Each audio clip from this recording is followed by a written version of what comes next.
hematology. My wife Carol, of course I know Paul and Daryl, known them for years. The last 20 years, something's been happening in cancer that is revolutionizing treatment. And it's something called targeted therapy. And I really want to kind of introduce this to get you kind of excited that the game's changing. Targeted therapy are drugs designed to treat a certain receptor, turn off the receptor, and if that's a driver mutation, will send that cancer to remission. So I want to, rather than follow my notes, I want to tell you some stories of people I treat who have been in remission for 10 and 15 years. There is a, I'll just go with their last letter. Mrs. L. She was diagnosed with chronic myeloid leukemia in 2001. Treated with interferon, some hydrea, last patient ever used interferon on, in April 2001, a drug called imatinib, or Gleevec, came on the market. She's been in complete molecular remission for 13 years. Let that sink in for a minute. 13 years. Now, when she was diagnosed, median survival, 3 to 5 years, she was too old for transplant. So here's a lady who is now 82 years old, so she's got 18-year-old symptoms, other things.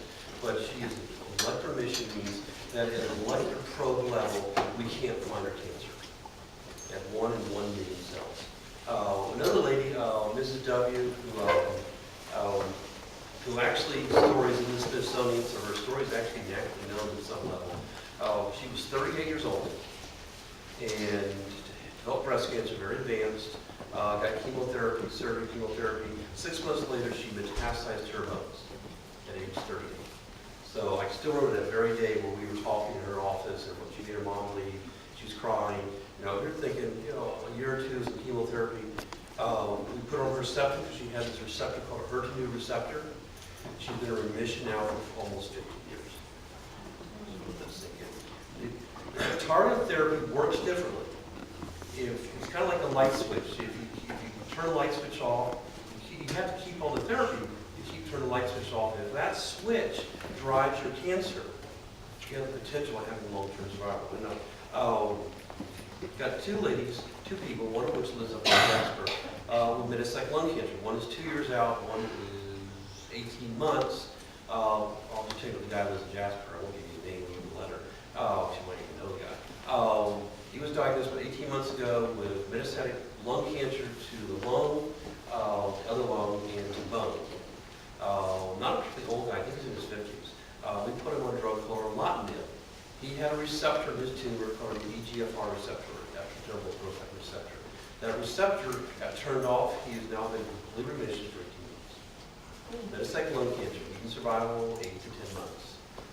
With chemotherapy, maybe 12 months is a good situation. So here he is, 18 months, no evidence of active disease, using an oral agent called erlotinib. And there's another lady who's 6 months ahead of him, same story, on erlotinib, turned off the tumor. Now we're talking about a drug called Rituxan. Rituxan has been available since December 1996. I had a lady who had low-grade lymphoma.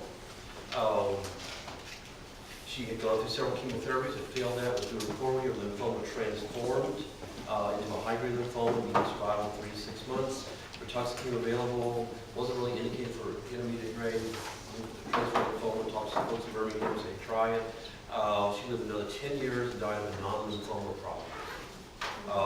And I have another lady who sees me here in Jasper. She lives in Athens. She drives all the way over here.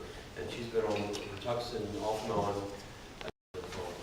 So those are just some stories. And the reason I start off the stories here is that's where research goes to. Relay for Life raises I didn't know this. I looked this up the other day. $400 million a year. Now you all may raise, 40, 50 million, 50,000, sorry. But nationwide, all these little groups that meet in all these counties raise $400 million a year. American Cancer Society, again, I just learned this in basic science. I have to read all this to tell you these things. American Cancer Society has given $2 billion to research. The biggest donor outside of government is government's law. For research, is what it's all about. I mean, if you've had cancer and you met a doctor and he says that we recommend a clinical trial, only 1 to 3% of patients go to clinical trials. Now, clinical trials is where these stories came from. Somebody went to a clinical trial, they showed that erlotinib was effective over whatever they tried it, and it became a standard and was approved. Last year, 2013, 10 new target therapies were approved in the United States that year. 10 new drugs. Now, I'll mention the names. I can barely pronounce the names: sorafenib, crizotinib, ibrutinib, obinutuzumab, pertuzumab, afatinib, etc. Somebody who is a little schizophrenic is generating these names. They all end up with nibs and nabs. The nib, these are all structured like you go to foreign language. They have endings that mean something. So if it ends with mab, it's a monoclonal antibody. If it ends with nib, it's some sort of antibody structure. So the names have a structure, but I think it's still somewhat crazy to come up with names. But these are all drugs that have been designed to attack a certain receptor, to turn off receptor. In 2008, there was 5 new drugs. So we doubled in 5 years. And the whole world of targeted therapy is really new in the last 20 years. Now, if you're really astute and you know your oncology, tamoxifen is a targeted therapy. It's been around 35, 40 years. The earliest treatment for oncology was targeted therapy. It was hormonal therapy for prostate cancer in 1946, 47, something like that. When you get Lupron shots, you have prostate cancer. That's actually a targeted therapy. It turns off the receptor, turns off the mechanism of action of the receptor. So targeted therapy is not new, but most of us think of oncology as surgery, radiation, chemotherapy.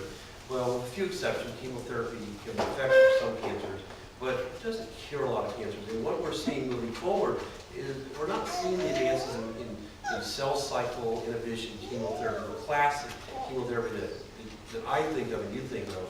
Now, Medicare calls everything chemotherapy, but that's just their problem. So, I have 15 minutes yet. I'd like to keep going. The point I want to make is, what you're doing, honoring survivors, bringing the public awareness of oncology, raising money for research, is advancing things like these targeted therapies, because it costs $1 billion for a company to bring a drug to the market. $1 billion. Now, my personal expertise is experimental chemotherapy back in the day when I was in training, and in those days it was like 500 million. And so I have some inside knowledge about how some of that stuff was developed in general, 7 years, the average track.